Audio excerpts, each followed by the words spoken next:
Welcome to Beyond the Press Release, a production of Agoracom, in which we take the time to speak with small cap executives after they put out important news. And today's news was huge, coming out of Esports Entertainment Group. With us is Grant Johnson. He's a CEO. The company trades on the NASDAQ under the stock symbol GMBL. As you can imagine from their name, Esports Entertainment Group is an esports and online gambling company. More than just lip service. Net revenue was $16.4 million in Q1, up 8,000% year over year, 86% sequentially. Gross profit, $10 million. That's compared to, that's a $10.2 million gain because they had a small loss last year, up 92% sequentially. They're hitting out of the park. And the big news today, Esports Entertainment Group granted approval to begin betting operations in New Jersey. Grant, welcome back, my friend. Good to see you, George. Yeah, today is a big news day. Long overdue, but most welcome. Well, let's talk about that. First of all, from a validation point of view, how big is this for GMBL? Well, this is huge. I mean, obviously, the people who are listening today have heard me talk about this for quite some time. We made a decision. We wanted to get a license in the United States. We made a decision. New Jersey was going to be that jurisdiction. And we've been working on this for many months, as you know. But why it's really huge is we're the first esports-focused gambling site to get licensed anywhere in North America. That's huge.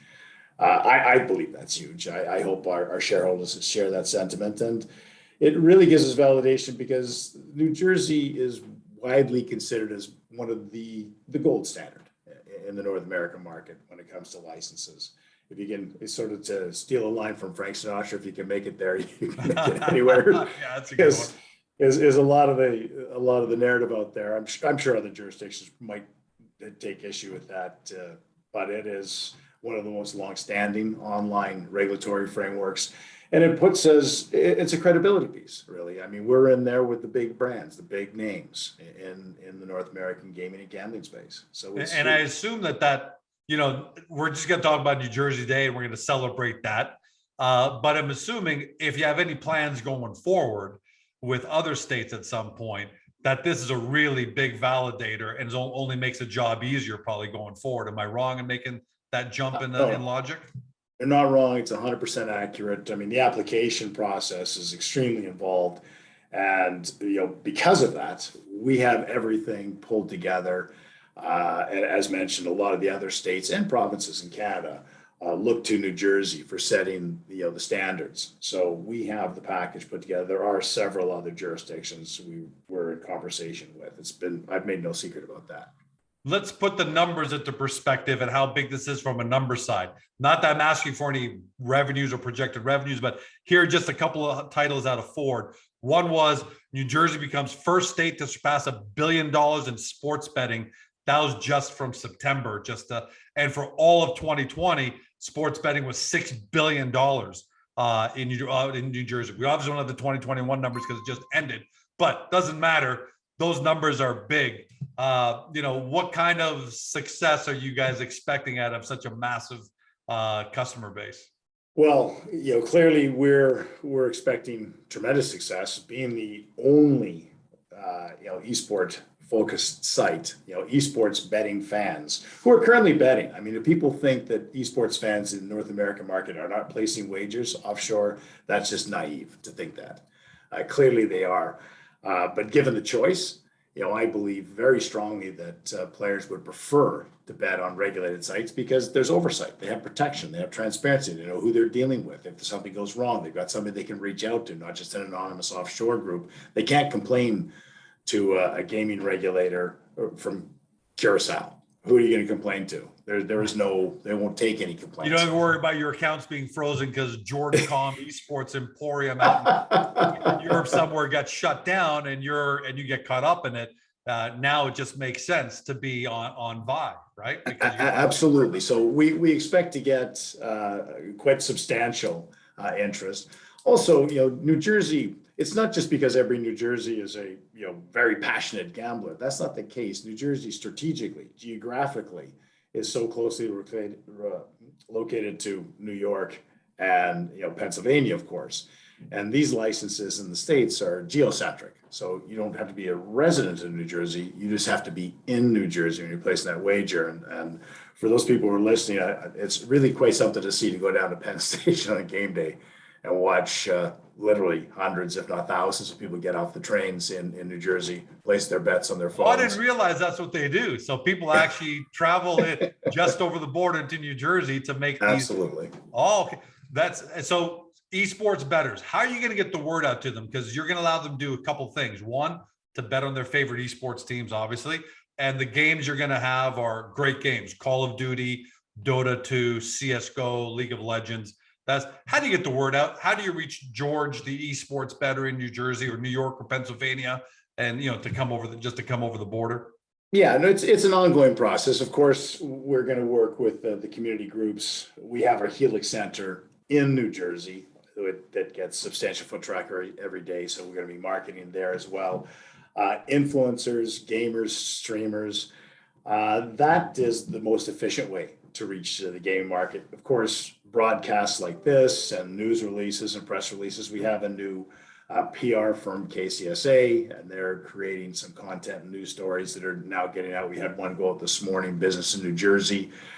All of that helps. There's no one thing, there's no silver bullet. If we just do this one thing, we get the ninja of New Jersey on talking about it, that there'll be a tidal wave in.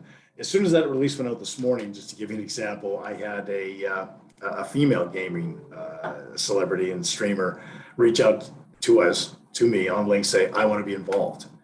And my immediate response was, we want you involved. Absolutely. When you get the inbound coming right off the bat, that's a great right sign. off the bat. Within 15 minutes of the announcement going out, they're already starting to reach out because they're passionate about what, they love esports. They love gaming.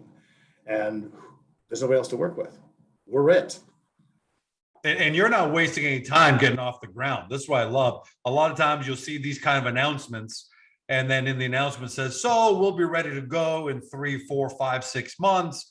I'm reading off of here, your 5-day soft play period essentially begins today, and then you're going to fully launch the Vi.gg platform. So you guys been ready to go, right? You know this day was coming. Well, the software testing has been rigorous, both front end and back end. And that's really what was a lot of the time, because keep in mind, you're not just testing with the Department of Gaming Enforcement. Bally's was also testing, because we're technically on their license. We have a skin with Bally's. So both groups put you through a rigorous testing. The site itself, we're giving ourselves just one extra day. We're going to launch noon tomorrow is our plan. And then we'll kick off the 5-day soft play. And that's soft play, just for everybody who's not familiar with it. And I wasn't until it was explained to me by the DG. It's a controlled launch scenario. Everybody goes through it who launches at the stage, whether you're DraftKings, Penn, everybody goes through it. And you're limited in the number of hours of day per operation and the number of people you can sign up on a daily basis. That's just to make sure that everything's working smooth, so that you don't open a site and 30,000 people sign up. And all of a sudden you crash the system. Nobody wants that. So it's 100 people a day can sign up, make their deposits, and start making their bets. At the end of that soft play period, then we're allowed to go full on 365, 24/7. Love it. So by the weekend, you're going to be full on. You've alluded a couple of times to the fact that it took a lot of time. It's been rigorous. It did take longer than originally thought by many of us, investors, probably even you guys, because it was announced a while ago. But explain to everybody why that's actually a good thing for GMBL. Yeah, sure. And you're right. And we're not novices to getting tier 1 licenses. We have 5 other tier 1 licenses, so we're familiar with what it takes. However, New Jersey is a bit different. And as I just mentioned, it's not just the department you're talking to, you're also talking to the casino. So there's 2 different parties that have their own criteria of tests that you have to go through. We're first.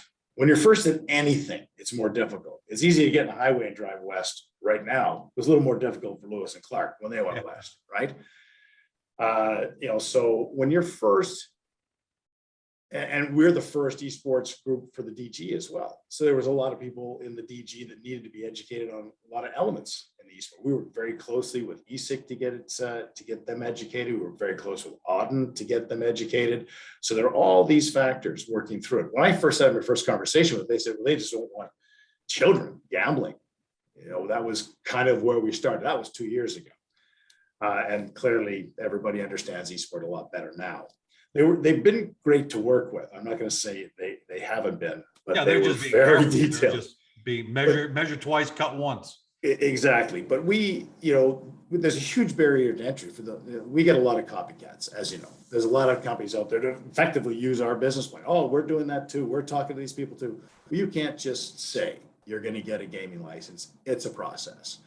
And it's a this is a great moat for you right now, Grant, because if somebody else wants to get into, we now know how long and arduous the process. And by the way, you better have your ducks in a row. You better have your act together the way you guys do. Otherwise, this pretty much says George Comm Esports Betting Emporium may love to follow you into New Jersey, but if I don't have my tech, my software, my compliance, and all the multi number of factors that go into this, this tells us you're just not getting in. So even though it took a little longer, I think it's a great moat. Absolutely. Plus, there's a finite number of operators who can be allowed in the state.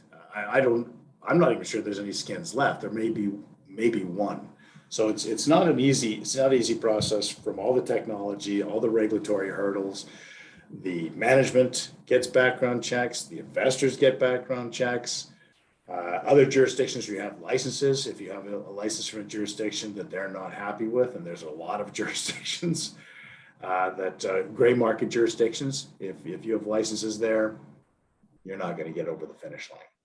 And for me personally, yes, it's always more difficult to lead than follow, but I'd rather be out front than following. Better be a leader than a follower, that's for sure. Let's talk about a couple of months ago, you put out revenue guidance for 2022. Did New Jersey factor into that revenue guidance? At the time, yeah, we were pretty conservative on New Jersey. Of course, now that we're ready to go, we'll assess it here over the next 30, 40 days. And if we're going to make any adjustments, because there's two big things taking place, both in New Jersey, in fact, that could have a substantial impact. And one is by GG going live and having the first site. It's entirely possible there could be 30, 40,000 people sign up for that site, which would be massive. Second, we have LandDuel that's going to be launching, and that's the me versus you skill-based player versus player betting, which is an 18+ product and is able to move much more rapidly through the jurisdictions than gambling.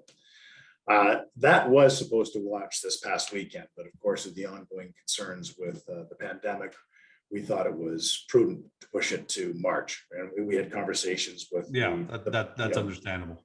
The issuer, the casino, etc. We're very bullish on both, and so once we get them launched, we will reassess. The thing with gaming, gambling is they say that you can always count on death and taxes. Well, you should add change to that, because it's a constantly changing environment. There's new jurisdictions that are putting regulatory framework in place. Netherlands is one of those jurisdictions where you used to be able to market into Netherlands. Now they've got their own licensing program in place, so everybody has to have a cooling off period.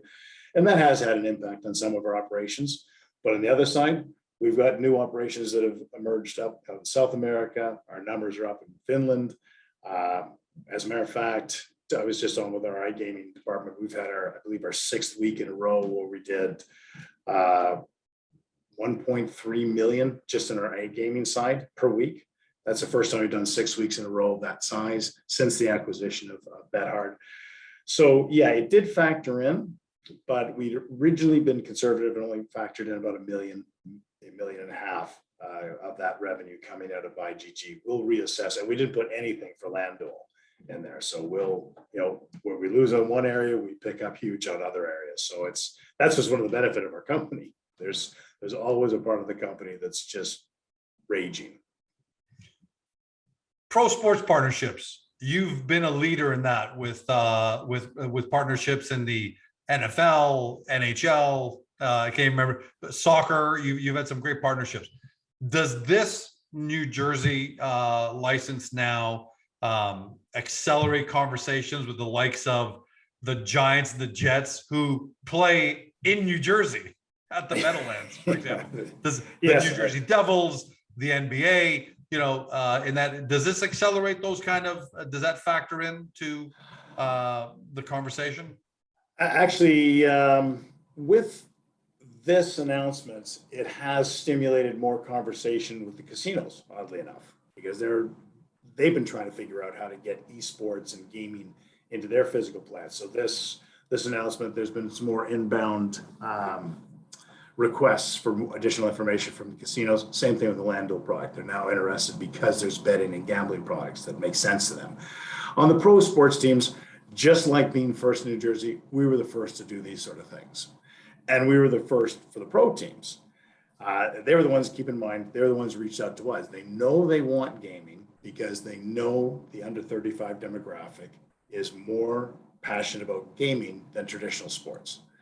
And I'm not saying there aren't 35-year-old football fans. Clearly there's millions of them. Having said that, when you're doing something first, there is often trial and error, clearly.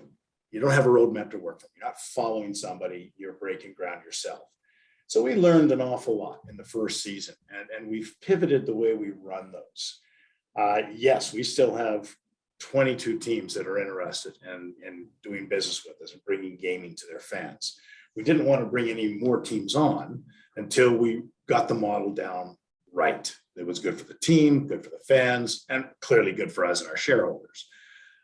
So we've adjusted to what we call Club Clash. So this, instead of just, George, you're a fan of, I think you said the Cowboys, but I'm not sure. Cowboys, baby.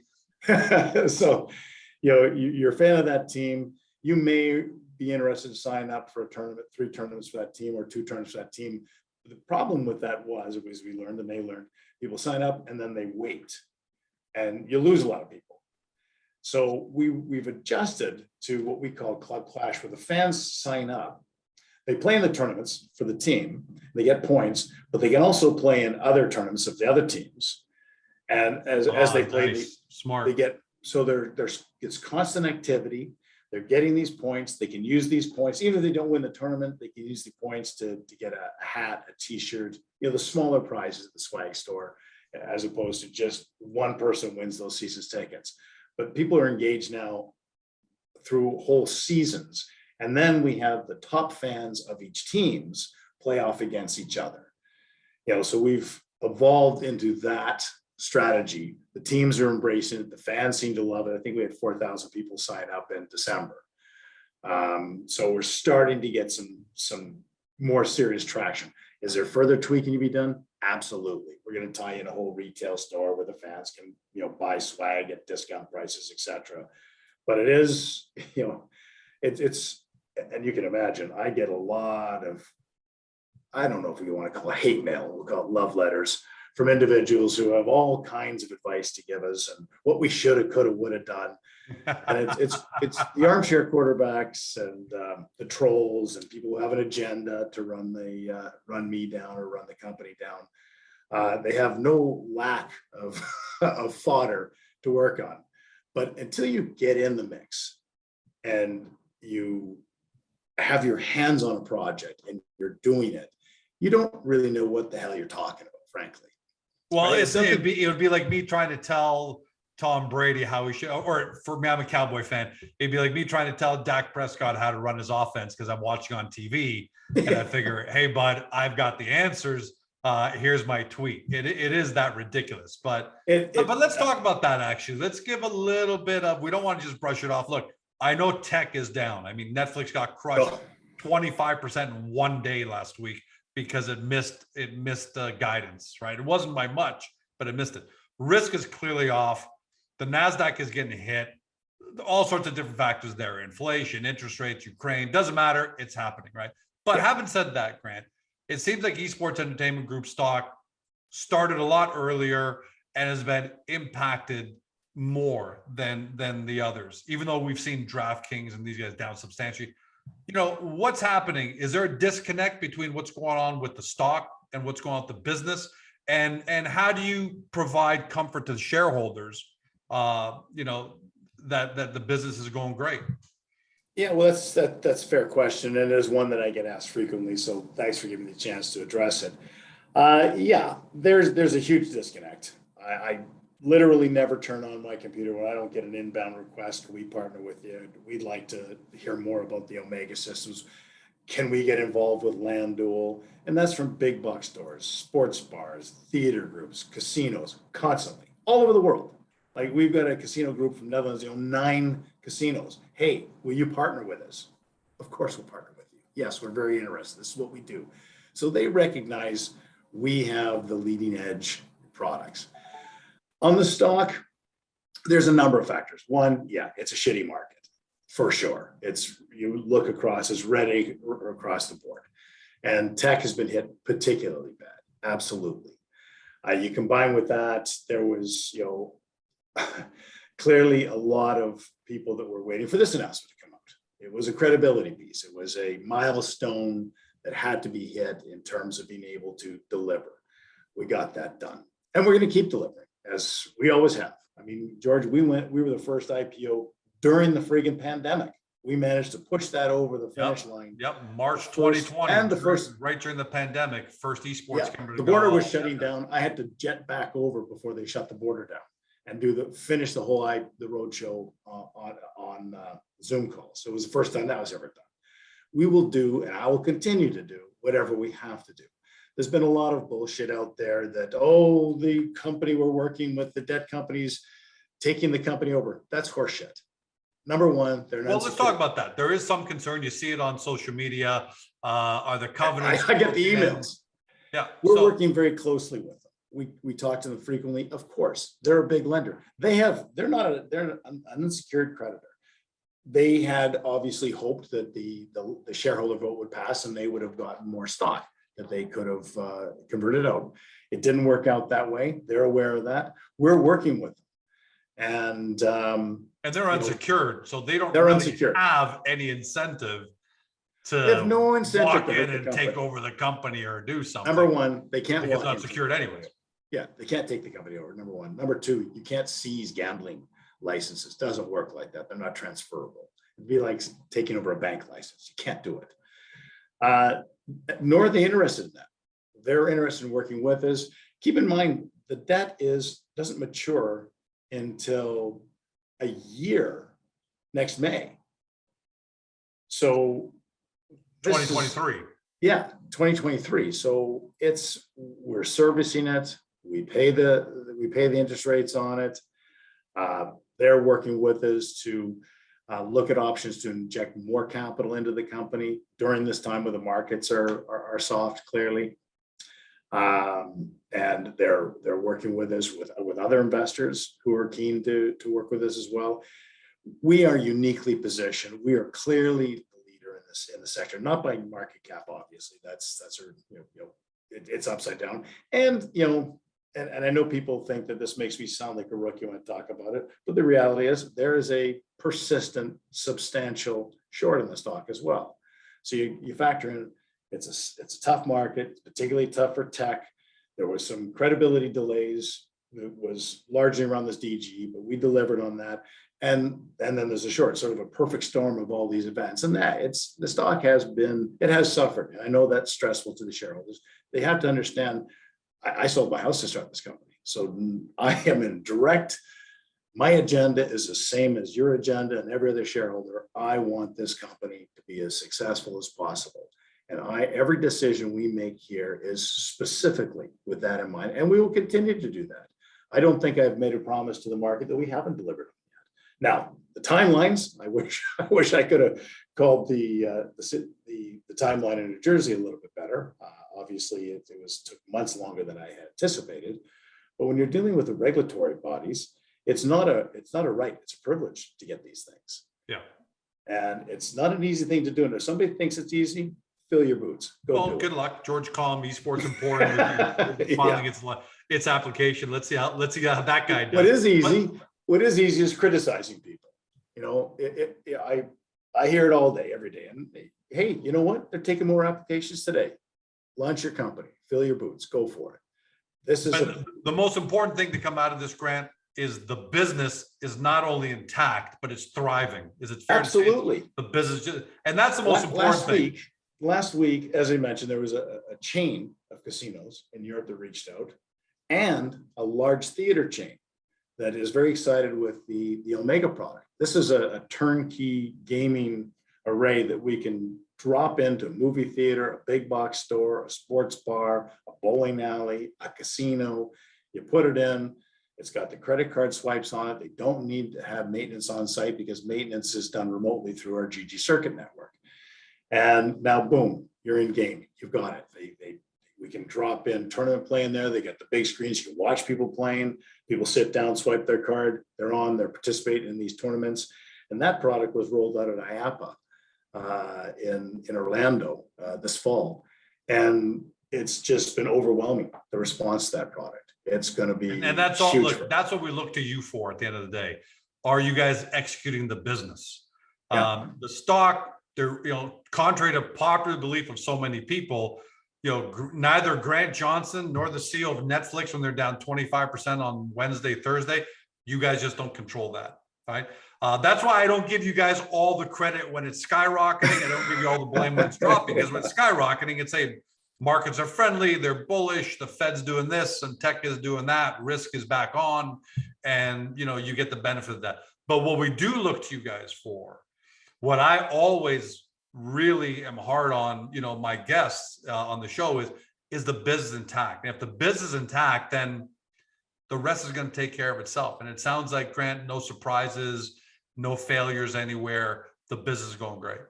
Yeah, like I said, there's always change.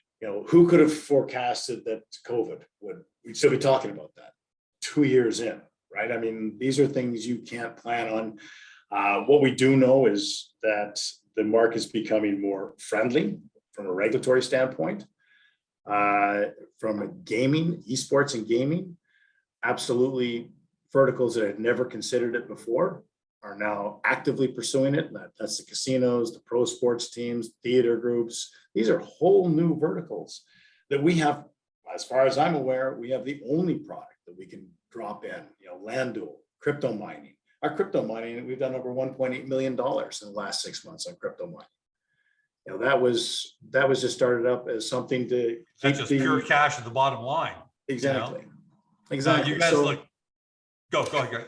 No, I was going to say, so I'm not going to say every time you make a decision, we put it out of the park. Have we invested or spent money exploring different venues? Absolutely. Are we going to continue to do that? Yeah, we are. We're going to continue. I think our shareholders want us to be up front. I think they want us. Right now, our focus is getting everything to integrate. Last fall, our focus was getting the iGaming to integrate, and now we're cross-marketing huge between our casino platform, our sportsbook platforms. The Phoenix software sportsbook platform, which is ours. We just launched in New Jersey. That's ours, 100%. We own that platform. So the focus was getting the esports site up. We are going to migrate Sport Nation onto that platform. We can migrate that in New Jersey, by the way. We'll be adding that later on this year. All the other sites are sports first, and they kind of had a line extension to esports. We're esports centric, and our line extension will be the sports, of course. There's other states we're deep in conversations with, but getting onto our own platforms so we control, that's what the focus is right now. We don't have immediate plans for additional M&A work. We did a ton of it, of course, as everybody knows. And now our focus is getting those parts to work together in harmony. When you go to see a theater event, you kind of walk in and it's just a cacophony of noise as the orchestra's warming up and all the instruments, they're not playing together, just noisy. And then they start playing together. It's beautiful music. We're kind of at that stage now. On the iGaming side, it's all playing together. The numbers are up week over week. Now we're focusing on our esports and gaming side. Magnus, our new COO, Stuart Tilley, they're going to be setting up for all the department heads, EGL, Genji, which is now EEG Labs, Helix, and GG Circuit. They're all going to get together, probably tied in around the LandDuel event. Get all that business heads. How are we integrating all the products? How do we get LandDuel onto that Omega system. So when somebody comes in, I want tournament play, or I want to do, skilled betting, integrate that. Nobody else has these. They're all doing fine on their own, but now how do you cross them over and just multiply the success? Yeah, certain parts are doing better, of course. We just re-upped the 2K league, just re-upped with EEG Labs. So we do all the analytics for that entire league. That's huge. That shows you the publishers, the casinos, the sports teams. Who do they reach out to? You've seen the news. We work with all these groups, and more all the time. And our investors, your watchers, will see more and more of this. It's not going to, to your point, I don't have a magic wand that I wave and I'm just going to fix that share price. Clearly, I would have preferred that we got this news out a couple weeks back. We got it today. Some people were criticizing me. Why did I announce it today? Why didn't I wait till the market's up? Who knows when that's going to be? Maybe his crystal ball works better than mine. I don't know when the markets are going to be up. I know when we have big news, we want to push it out. We want to keep our shareholders engaged. We need them to know that we're going to do a better job. Yeah, you're not a market timer. You're business timer. Yeah, how can you? You can never. Nobody will. If you did, you're a trillionaire, because you'll be the guy who always guesses. If you did, what the hell are you doing investing in GMBL? Just invest in future stock options. Exactly. But no, anyways, getting back to the point, you guys are doing great, Grant. It's amazing to see that the business is going so well. New Jersey news today so well to finally nail that down. Last word to you. Well, there'll be more to come. Like I said, the focus right now is on getting all the parts of the company working together. Will there be other jurisdictions? Absolutely. You'll see that shortly. People are always reaching out to me, asking me, what's the latest? They have to understand, I can't tell them. I don't want to be Martha Stewart. I don't even know how to make my own nativity thing when I'm in jail. So I'm not going to tell people what we're coming down the pipe. I can tell you, we are talking to dozens of casinos. We are talking to hundreds of theater groups, big box stores, chain stores, sports bars, pro teams. The list goes on and on. Our challenge isn't opportunities. Our challenge is picking the right ones at the right time. So we're going to focus getting the pieces work together. I am personally making a commitment to our shareholders to do a better job of communicating out to the shareholders. I found this DGE thing all-consuming. It became like obsessive compulsive. Sometimes you just got to be all hands on deck. I just had to stay on it. But, as you know, we work with Agoracom, KCSA, our new PR company, JCIR, our new IR firm, to get that message out. We had stories run this morning. We just, as we were on the call, Roth just re-upped that they still say that we've got a clear path to profitability. They're putting us at a $22 buy. We're undervalued. The analysts are unsigned. Sooner or later, we'll break the short and screw them, and people will start appreciating what it is we built. Love the confidence, Grant. Love that. Screw that. Love that, buddy. Congratulations to you, the entire team. Let's celebrate this today, and looking forward to having you back on. If you're telling me other jurisdictions are coming and you're the guy who's delivered everything you said you're going to deliver, then that's going to be exciting. But today we're celebrating New Jersey. Congratulations, my friend. Thanks, George. Appreciate it. To everybody at home, you've been watching or you've been listening by podcast on Spotify, Google, Apple, or your favorite podcast platform. To Grant Johnson, CEO of Esports Entertainment Group, trades on the NASDAQ under GMBL. Got to love that stock symbol. To do your due diligence, take a look at the company's profile page on Agoracom, and then from there, click right over to the company's main website to do your deep dive due diligence. But guys, if you believe in the future of esports, if you believe in the future of iGaming, then you got to do your due diligence on Esports Entertainment Group. Just don't say 12 months from now we didn't tell you so. Have a great day. See you next time. Hey guys, this video is over, but don't forget to help your company by liking it and then leaving a comment below. And then don't forget to help yourself by subscribing to our channel so you don't ever miss another great Agoracom small cap video.